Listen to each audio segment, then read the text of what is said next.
नीलम दिशा हमर नमस्कार दर्शक लोकन एहि चैनल के सब्सक्राइब करबा के लेल लाल बटन का दबाओ आ तकर बाद घंटी पर क्लिक क के नव नव मैथिली गीतक आनंद उठाओ।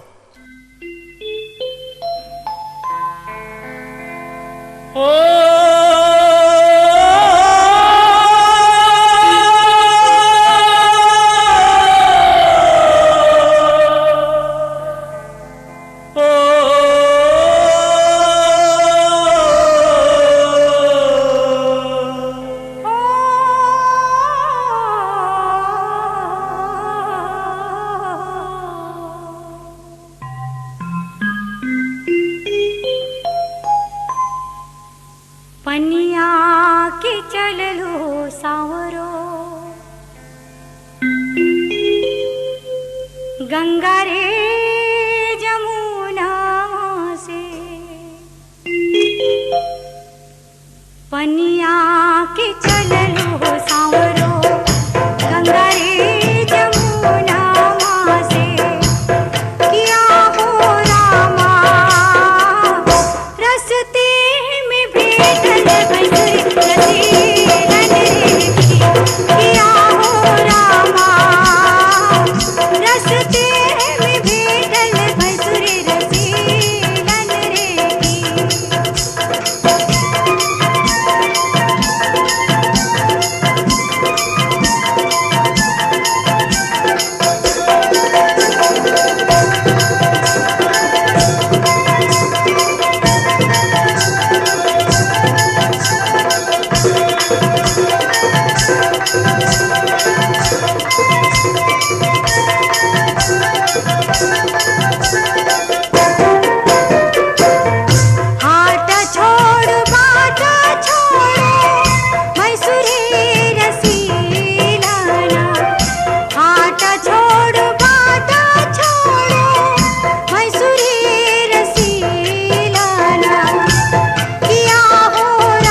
अपनो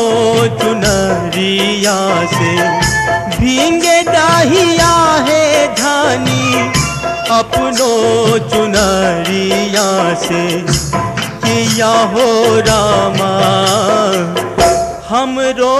पगरिया तोरो पलकावन देखी किया हो रामा हमरो पगरिया तोरो पलकावन देखी।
हमरो